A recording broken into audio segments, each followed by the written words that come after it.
गणपतये त्वमेव प्रत्यक्षं तत्त्वमसि त्वमेव केवलं कर्तासि त्वमेव केवलं धर्तासि त्वमेव केवलं हर्तासि त्वमेव सर्वं खल्विदं ब्रह्मासि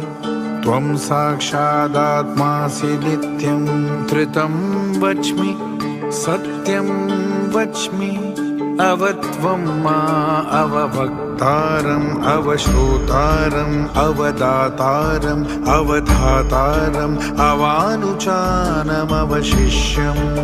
अवपश्चातात् अवं पुरस्तात् अवोत्तरात्तात् अवदक्षिणातात् अवचोर्ध्वातात् अवोदरातात् सर्वतो मां